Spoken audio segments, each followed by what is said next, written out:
అందరికీ నమస్కారం అండి.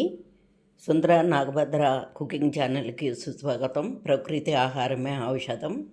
మీకు వైకుంఠ ఏకాదశి, భోగి, తిరుప్పావై, గోదాదేవి కళ్యాణము, సంక్రాంతి, కనుమ, ముక్కనుమ పండుగల శుభాకాంక్షలండి.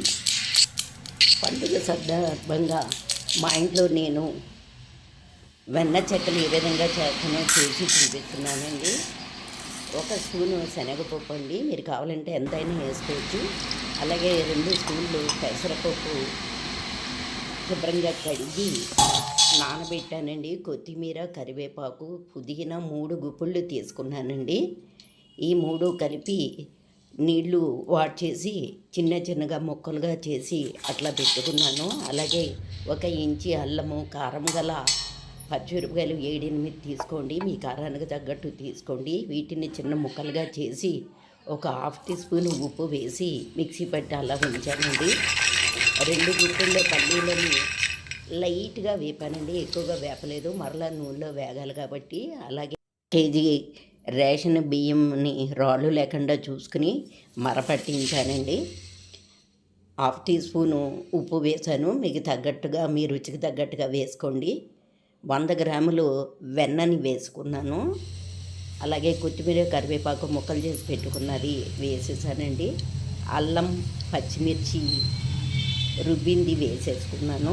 శనగపప్పు, పెసరపప్పు నానింది వేసేసాను.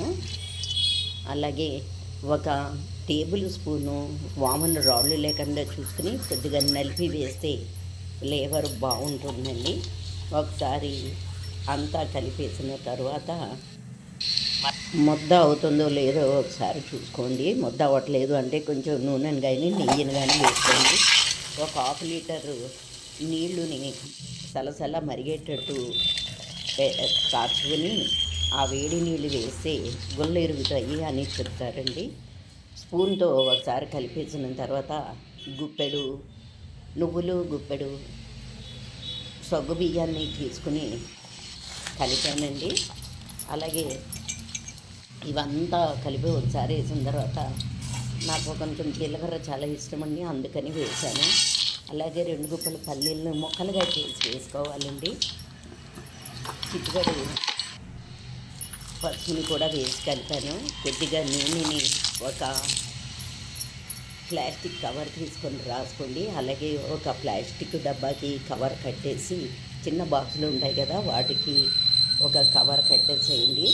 మీరు కలుపుకున్న ఈ ముద్దల్ని మీకు ఎంత సైజు కావాలో అంత సైజు తీసుకొని కవర్ పైన పెట్టండి. అన్నిటిని ఇలాగ చేసుకోండి, ఒక 5-6 చేసుకోండి. చేసుకున్న తర్వాత ఈ బాక్సుతో ఇలాగ వత్తండి, చక్కగా అయిపోతాయి. అలాగే పూరి ప్రెస్ ఉంటే ఆ ప్రెస్తో కూడా చేసుకోవచ్చండి. ఇవైతే ఈజీగా వచ్చేస్తాయండి. వీటిని నూనె కాగిందో లేదో చిన్న బిళ్ళని వేసుకుని చూడండి.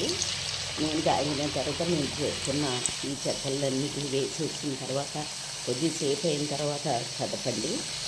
కదిపిన తర్వాత చక్కగా 4కి సరిపడా నూనె ఉంది కాబట్టి అలా వేసుకోండి. ఎక్కువ నూనె వేసుకుంటే ఎక్కువగా వేసుకోండి. వేసుకున్న తర్వాత వీటిని ఒక జాలి గరిటెలో తీసి నూనె అంతా వాడనిచ్చిన తర్వాత ఒక పెద్ద చిల్లుల బుట్టలో వేసేసుకోండి. ఇంకా ఏమైనా నూనె ఉంటే ఎక్సెస్ నూనె అంతా కారిపోతుంది. పెద్ద సైజు కూడా చేసుకోవచ్చండి, కొంచెం టైం పడుతుంది వేగడానికి. కాబట్టి మీకు నచ్చిన సైజులో వేసుకోండి. నేను ఒక 4-5 పెద్దవి కూడా చేశానండి మీకు చూపించడం కోసం. ఇది వేగిందా లేదా అని తెలవటం కోసం బుడగలన్నీ నూనెలో తగ్గిపోతాయండి. ఆ నూనెలో బుడగలు తగ్గిపోయిన తర్వాత మళ్ళీ ఫ్లిప్ చేసి రెండోసారి కూడా బాగా వేగనిచ్చిన తర్వాత ఒక చిల్లుల బుట్టలో వేసేసేయండి. ఇవి ఫ్రెష్గా 15-20 రోజులు ఉంటాయండి. భలే రుచిగా ఉన్నాయి.